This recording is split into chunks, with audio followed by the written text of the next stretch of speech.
Hey, Ed. Welcome to our September 11th, 2014 team call. Today we are going to talk a little bit about the cycle of customers and into, contacts into customers into coaches. Probably the best way to put that. I'm not sure who all has read The Slide Edge or who has listened to The Slide Edge. I've read the book. I read it in the summer, and I read it actually like a long time ago, and it didn't sit with me all as much as the compound effect did back then. But as you guys know, personal development resources change because you change. So you hear different things, and different things are important to you at that time, which is why I re-listen to all of my personal development. I have like a case in my car, all my personal development discs are in there, and I just go through the whole thing, re-listen to it. And it takes months and months. I hear them all again, and I get to hear them as my new self, and it's really cool. So I actually only read on paper The Slide Edge, and I actually ordered the audiobook back in June, and there was this large debacle with it getting delivered, and it ended up at one of my coach's house in Vegas who didn't come to Summit. It was very strange. So she has that copy, and I do not. So I got another one, and he made a comment that got my wheels turning, and if you guys know anything about me, it takes one sentence for me to have an entire, and now we're changing the team, and my new favorite color is blue. I hate purple now. I'll make these huge life decisions off of one sentence in a personal development book, which is why I'm so obsessed with constantly reading them and listening and going to events and meeting new people that have what I want, because I never know what that one thing is going to be that's going to completely change the way I look at the world, or change the way I do something, or change the way I talk to people, or whatever. So I heard a sentence, and it set me off on this tangent I'm going to go on right now. That's all the stalling I could do. Now we have to get into the meat of it. It looks like a lot of people came, so that's good. So I was actually having a conversation today, and I was talking to people about farming.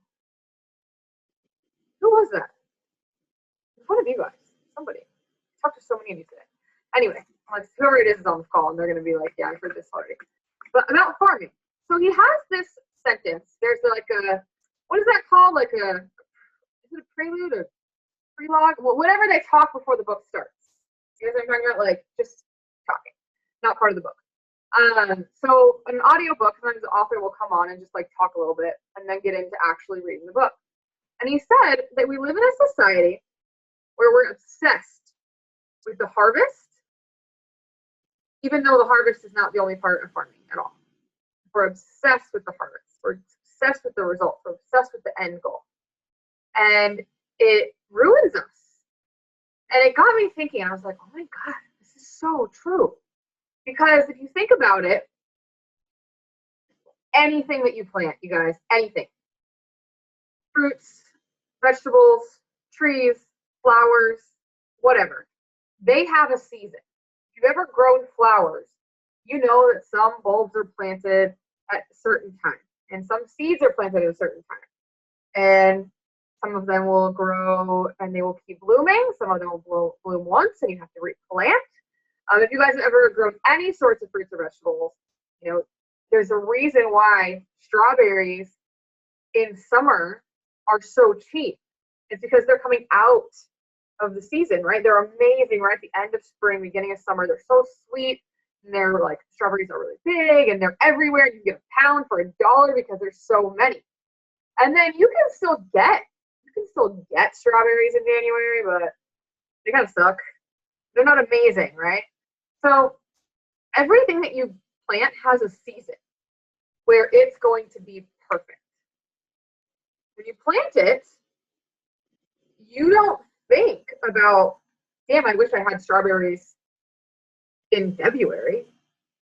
You planted them in January. I don't know when you would plant them, honestly. I have no idea how that works. But let's say you planted them in January. You're not pissed off when they're not grown in February. Because strawberries, they're at their best. They're going to make you the most money. They're going to taste the best. They're going to look the best. They're going to be amazing. They're going to show your hard work in April and May. You know that. Because that's how science works. It's nature. It's how it works. There's no getting around it. So I was thinking, can you imagine being a farmer And every day, let's say your whole job is growing strawberries. That's your whole job. And every day that you did not come home with strawberries in your hands, you felt like a failure. Feel like maybe farming wasn't for you. Maybe you suck at this. Maybe you should just get a job in the city like a normal person. Like, what if that's how you felt every day as a farmer?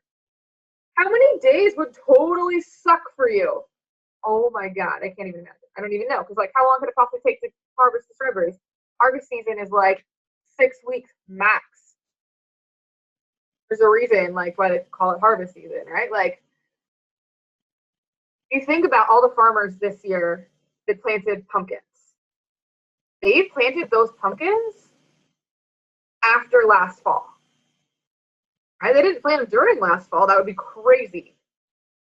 Where would they wouldn't have any pumpkins for anyone. There'd be no pumpkin spice lattes and pumpkin pies and pumpkin all this stuff, right? Because they would have waited too long.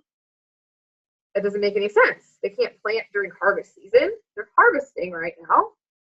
That means they had to plant and cultivate. And that's the part nobody seems to want to do. Everyone is okay. I can get a lot of coaches to plant, and I can get a lot of coaches to try to harvest. The middle part is like this torment for some reason. Everyone's just like constantly tormented that like their pumpkins aren't here in July. Like, what the fuck are you gonna do with pumpkins in July? I wasn't gonna cuss. Almost made it. This is what happens when I just decide to do a different subject. Because now I'm gonna say cuss words on the call.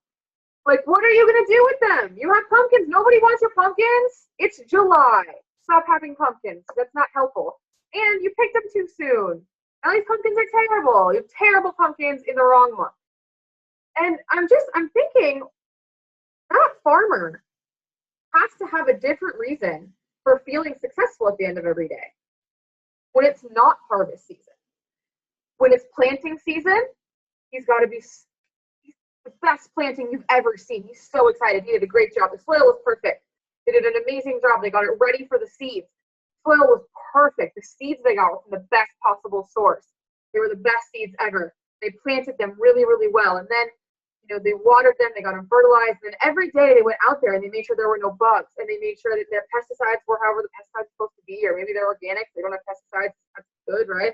And they're taking care of it. So when he or she, I'm sure girls can farm, when he goes out on that day in February, he has to feel good about what he's doing for a living. He has to feel good about being a farmer. So what is he doing all day? And what does success mean to him on that day? It's not going to mean coming home with strawberries or pumpkins or whatever.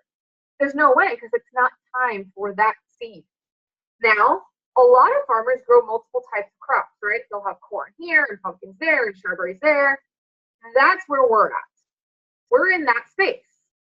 We've got different types of crops. We're planting seeds for each one. Candace, that's who it was. We've got different types of seeds for each of the crops. And it appears that everyone's so caught up in harvesting their seeds that they are, one, not concerned with planting more. You guys can still hear me, right? Even though it's freezing? Okay. They're not concerned with planting more seeds when they should be for their other crops that are going to come to harvest in a different season altogether. Because they want to make sure they have crops for every season so their families don't starve, right?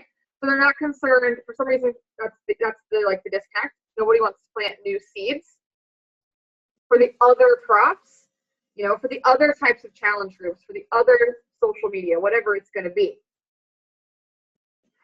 This thing's annoying me. I swear to God. Anyway, I think like the hotter it gets in here, the worse my computer works. I swear to God. So, and then nobody wants to cultivate. You can't tell me that farmer doesn't enjoy his job during the time of year where it's just cultivating, where it's planting the corn and taking care of the pumpkins. He's still enjoying that. It still makes him feel like he's doing something with his day, like he's productive, and he is making a difference. But for whatever reason, everyone wants to go right from seed to harvest. and it doesn't work. What happens if you go from seed to harvest? You end up with things that aren't ripe, things that nobody wants, excess, things that go rotten. Not a good situation. So I thought of some things. I wanted to break down these 3 seasons, if you will, in the coaching world, so that you can hopefully, I mean, I can't make you enjoy things, but hopefully take more out of the activities that are the cultivating process and understand how incredibly important that is. So, planting. What is planting in Beachbody? Planting is your bubbles. Planting would be adding new friends on Facebook. Planting would be meeting new people at meetups, fit clubs, the grocery store, whatever. Planting would be sharing stories about your life on Facebook. Planting would be maybe writing a blog post. Planting would be spending some time putting together that flavors.me page that I posted about today, a social media aggregator that I threw up in the team page. Planting are all those beginning activities, all of that are bringing people to you one way or another, bringing people to you, right? Those are your seeds, and you're planting them, whether you actually went out and invited them, or if they came to you because they were attracted through something else, okay? Well, what's harvesting? We're going to skip because that's where everyone's head went, and I'll fill in the middle for you. What's harvesting? Harvesting is getting the sale, getting the sign up, getting someone to make a purchase, getting someone to, I would say, send you their people. That can be quite a bit of a harvest in itself. Referrals, asking for the sale, sending out sale-related emails like when Pio launched, something like that. That is all your harvest stuff. Your harvest is, so distracted by that thing. Your harvest is when the money comes in, when the points come in, when the actual the rank happens. You get to diamond, you get to star diamond, whatever it is. That's the harvest. Okay, so what's in between? All of that. It needs to be taken just as seriously as the pieces on the end, if not more, honestly, because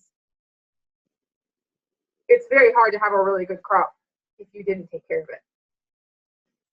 This is where some of your daily activities that don't make any money are very important. So, keeping up with the people you have talked to. Are you wishing them all happy birthday?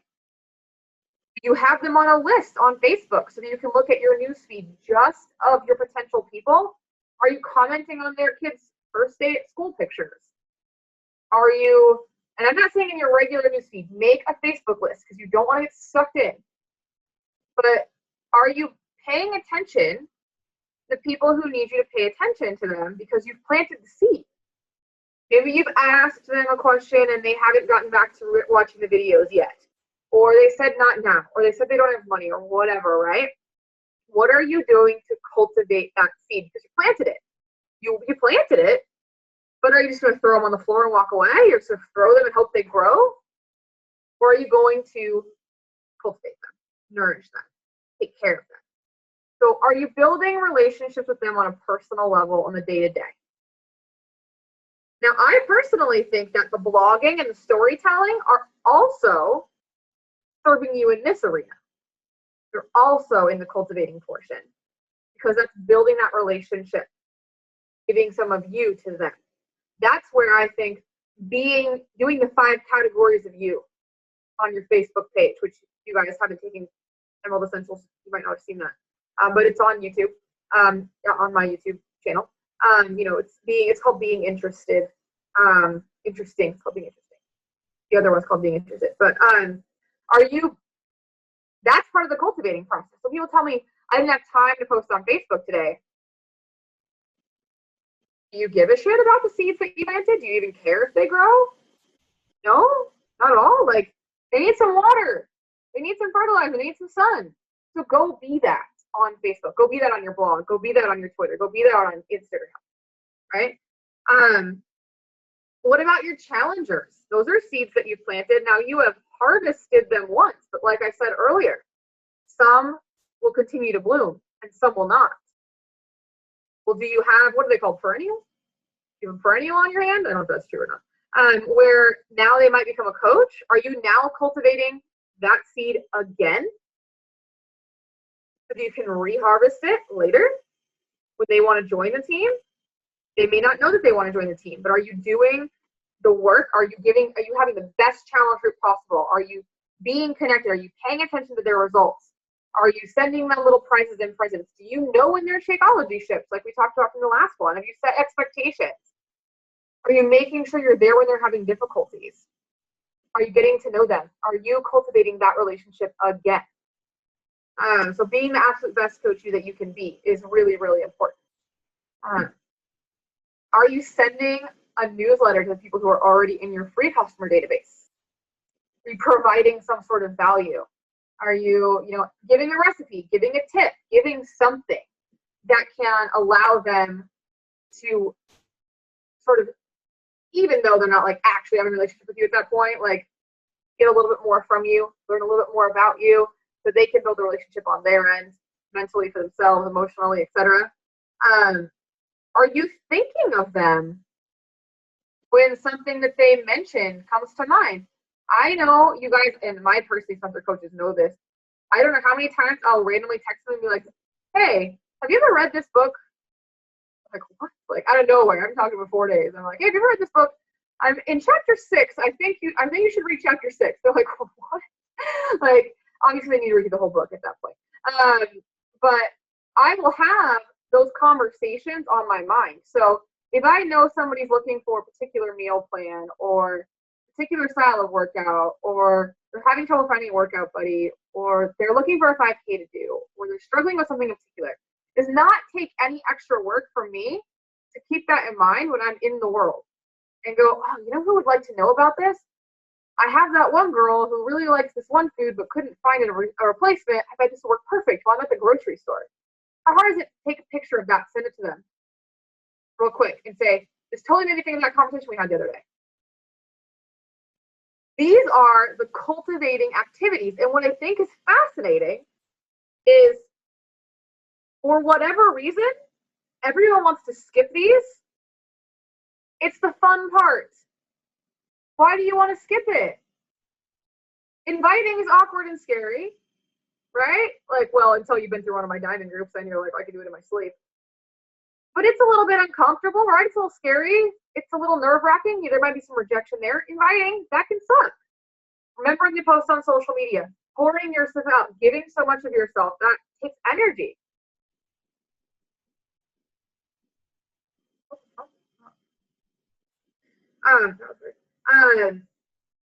That is a lot of work. Asking for the sale, trying to close the sale, going in and talking about different things about, like, think this is on sale, I think this is right for you, pushing people a little bit further than their comfort zone to try to get them to actually make the purchase. Also not that fun. I mean, I like it, but I'm a salesperson, so it doesn't bother me. But really, all of the fun of this business is in the middle, and it's the part nobody wants to do, and it's like blowing my mind. Because you're missing the fun part. You're missing the part where you get to be thoughtful about somebody and send them a quick recommendation. You're missing the part where you get to know their kids and see what kind of cool stuff they're up to. Like, you're missing the part where you get to actually impact them and be their friends, because we're so busy. Did I plant enough seeds? Did I harvest? Did I plant enough seeds? Did I harvest? Whereas if you plant the seeds and you do your harvest, it's going to work out. You don't have to freak out, as long as cultivate it in the middle. If you didn't cultivate, you will have no harvest, and you will be one of those people who says, coaching's not for me. I did all this work. It was so much work, and nobody ever bought anything from me. And you'll blame coaching, and you'll blame Beachbody, you'll blame your upline, and I don't even know, blame the moon and the stars or whatever, when it really just came down to you didn't do the middle part. You tried to go from step 1 to step 3 without the middle part. It doesn't work. Now, this can be hard for new coaches to hear because they're like, how long is that going to take? My husband's going to kill me. Like, if I spend $1 more on Shakeology, right? Like, and I get that. I do get that. The good news is, for most people, you have enough credibility with your inner circle that you can get by for a couple of months off people because you do things almost in reverse. You cultivated and then you planted and harvest. Like, because you've been cultivating with them for 10 years, 15 years, 20 years. That's okay, right? Even then, if you do get them on a challenge track or whatever, you still have to go back into real cultivating time to make them real customers, make them want to stay, to go from doing it for you as a favor to doing it for themselves and because they want to and they see the value and they enjoy it. It's a very different situation. So, yeah, that's actually like all I have, which is good because we're about to run out of time. But I wanted to sort of put that back out there because I know we report our bubbles, which is the seeds, right? And we report the Success Club numbers, which is the harvest. There is not a report that we can run off, are you being a good coach? Do you feel successful today? Did you cultivate the way you should have? I don't have a report in my back office for that, so I'm not going to be able to put a report up for that. There's nothing for me to download in Excel and sort and recognize from. That's something that you guys have to know for yourself. And that is the same thing that the farmer has to know at the end of the day when he comes home. Does he feel like he had a successful day? You do everything that you could have done to make sure that those crops turn in actual fruit and plants and flowers and all that stuff, vegetables, etc. Is it going to turn into that? Everyone knows some of those seeds aren't going to make it. Why do you think they plant so many? None of the seeds are going to make it. But how much more likely are you to have an excellent harvest season if you take really, really good care of them versus just throwing them out there and seeing what grows? No, that's all I have for you guys. Anyone have any questions tonight? No? All right. So maybe tonight for the roll call when I post this, which is what I usually do on Thursdays, I'll post this and my question is going to be, what are you going to do tomorrow in step 2 in Cultivate?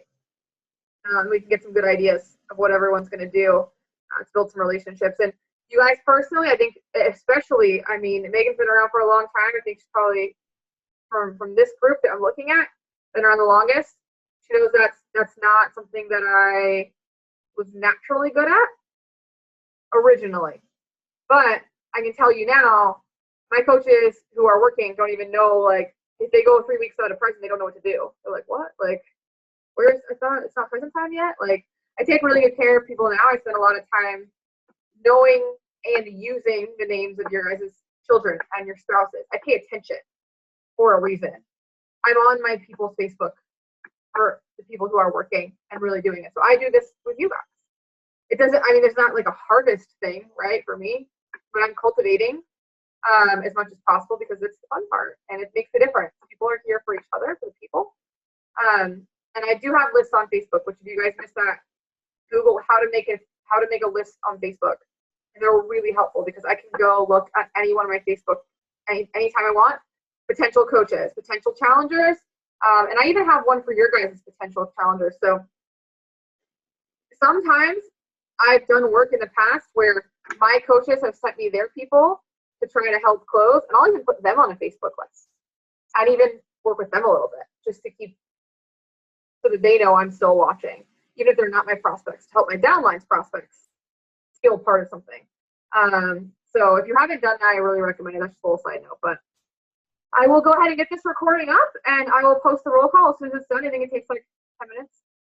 And I can't wait to see what you guys have for ideas for cultivating those relationships. Okay, guys? All right. Bye.